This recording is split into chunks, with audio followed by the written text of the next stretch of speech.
Aesthetic clinics have become part of the routine of thousands of people. Procedures fast, affordable prices, and the promise of a better look made this market to grow like never before. But what seems safe is not always really so. And sometimes behind a white wall and a clean lab coat, there may be secrets more disturbing.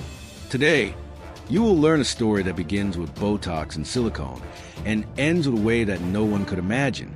Sit back, put on your headphones, and get ready to dive into the story.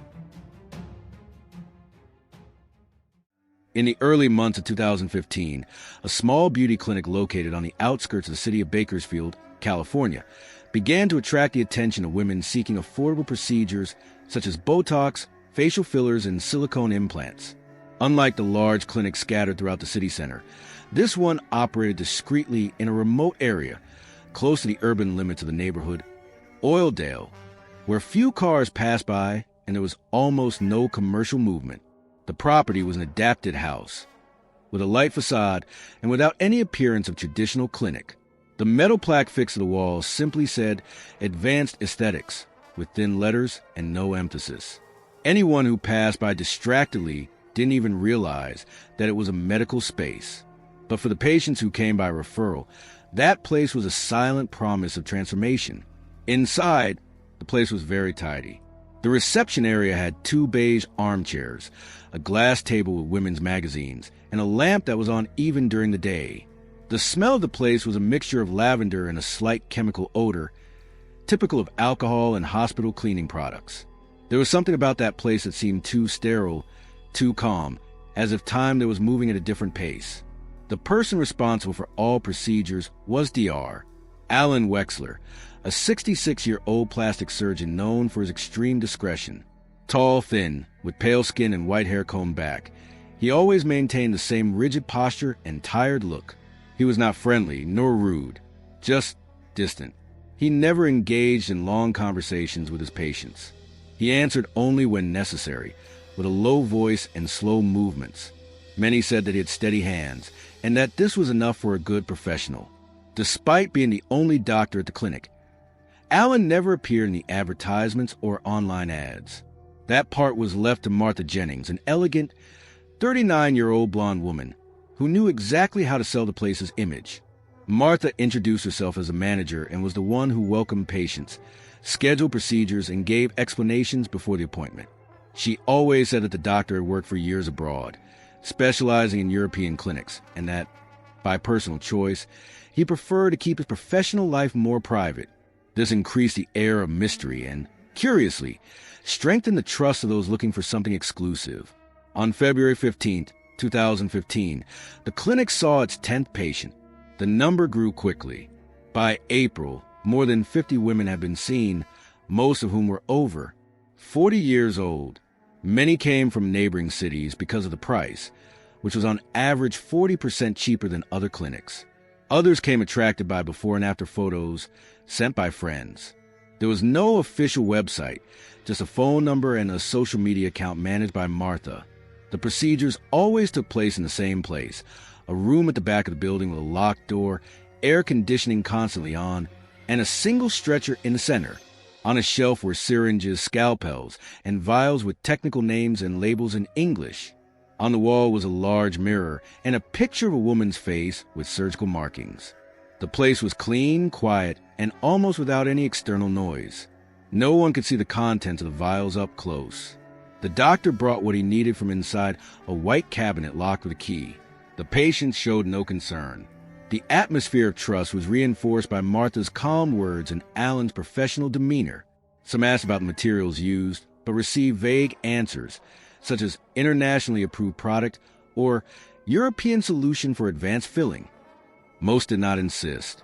They left with their faces covered in bandages or with their buttocks recently operated on, and with the feeling that they were on the right path to regaining their self-esteem. On June 10th, a 52-year-old woman named Linda Navarro, a Bakersfield resident, had lip fillers and Botox applied. She left saying the service had been quick and painless. On the same day, a 27-year-old woman named Kayla Moore, who had silicone implants in her buttocks 2 weeks earlier, returned to the clinic to show the bruises that had not yet disappeared. Martha reassured her, saying that everyone's body reacted differently. The doctor didn't even leave the room. From the outside, no one imagined that anything was wrong. The clinic continued to operate without interruption. Cars continued to park discreetly in front. The door opened and closed with the same control frequency as always. And behind that calm routine, deeper secrets were about to come to light.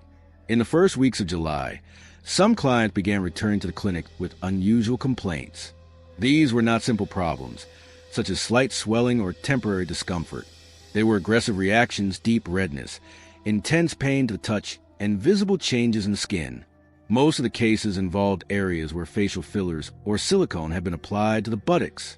The frequency with which this began to occur drew attention in a quiet but growing way. The first to show more serious concern was Tracy Wells, a 58-year-old retired teacher who had fillers in her cheeks and Botox in her forehead in late June. On July 5th, she returned to the clinic reporting that her face was irregularly swollen and had a purple discoloration around her eyes.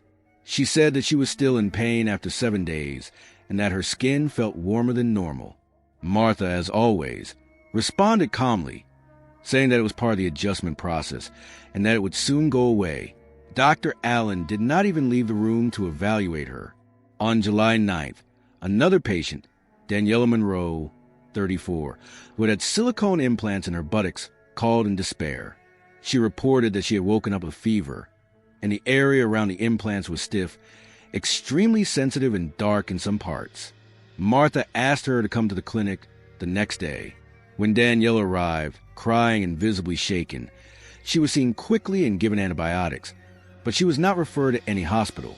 Martha's explanation was that it could be a superficial infection and that the doctor had prescribed something stronger to treat at home. Allen, once again, did not see her in person. In the days that followed, other reports began to emerge. A 29-year-old young woman, Emily Calderon, posted in a closed social media group that her skin was peeling around her mouth after lip fillers. Another patient, Clarice Young, 43, told a pharmacy in the city that she knew at least 3 women who were having problems after procedures performed at that hidden clinic. The story spread, albeit slowly, because many patients were embarrassed to talk in public about what they had done. On July 17th, Jasmine Doyle, 41, went to the emergency room at Mercy Southwest Hospital after experiencing unbearable back pain. She had had silicone implants in her buttocks 20 days earlier. The attending physician suspected necrosis of the tissue in the area and recommended immediate surgical evaluation. When asked where she had the procedure, Jasmine hesitated, but eventually said it was at a clinic outside of Oildale. She did not mention the name. She would only say that it was a small place with an elderly doctor who barely spoke. Meanwhile, at the clinic, the atmosphere was becoming more tense. Martha began to limit appointments and ask patients with complaints to contact her only by phone. She said that the doctor was overwhelmed and that he would not be able to see everyone in person. Some messages began to go unanswered. Women who had visited the clinic in June spent weeks trying to reschedule follow-up appointments without success. In early August, the young woman Kayla Moore, who had expressed concern weeks earlier, returned to the clinic for a new evaluation. Her right buttock had turned brownish and the skin had hardened in one spot. She went in alone, stayed less than 10 minutes, and left a bag of medication, and the promise that it was a common delayed reaction. Dr. Allen continued to refuse to show up for follow-up appointments. Around August 14th, a nurse at another practice in the city heard 2 similar reports from different patients, both reporting complications after procedures at a discreet clinic in North Bakersfield. The nurse told a colleague about the case, who decided to alert a cousin who worked in the county's health regulatory department. This was the first step toward a deeper investigation into the clinic's regularity. Meanwhile, within the silent walls of advanced aesthetics, appointments continued to be more spaced out, but they continued to happen. The list of women with complications grew in silence, and none of them was entirely sure what was wrong, happening to their bodies. Some sought out external doctors, others self-medicated. None had filed a formal complaint. Yet, the clinic remained open, with its calm facade and tidy reception, as if nothing had happened. Dr. Allen was still locked in the back room, and Martha continued to attend to him with the same confident expression as always. But something had already changed, and what was about to be discovered the following month would turn that story into a national scandal.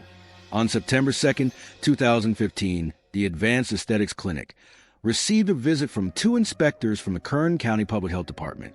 The complaint came from within the system itself, after a technician at Mercy Southwest Hospital heard recurring reports and passed the case on to the Health Surveillance Department. The initial reason for the inspection was the suspicion of the use of unregistered materials in surgical procedures. No formal charges had been filed at that point, but the evidence was quietly piling up. The approach was made in a formal manner. The inspectors arrived at 9:40 in the morning, identified themselves at reception, and were greeted by Martha Jennings. She maintained the same posture as always, with a slight smile, discreet clothing, and a controlled tone. She said that Dr. Allen was busy, but that she would be happy to help with the inspection. While one of the agents checked the documents at the front desk, the other asked for access to the area where the procedures were performed. Martha hesitated for a few seconds before leading him to the back hallway. The door to the operating room was unlocked. It was the first time in months of operation that anyone other than the doctor and the patients had entered the room with an investigative look. The room looked clean. The equipment was organized. But when they opened the locked white cabinet, inspectors found bottles with labels in foreign languages, unfamiliar brands, and no FDA registration. Some products didn't even have a visible expiration date. Others were stored in generic bottles, with labels printed on home printers. When questioned, Martha stated that the products came from international suppliers, recommended by clinics abroad. She said that the doctor had contacts in Europe and that he used professional-grade materials, which is why many of them were not known in the United States. The inspectors wrote down everything, took photos, sealed the bottles, and issued a notice of violation. The clinic was asked to temporarily close until the origin of the materials could be verified.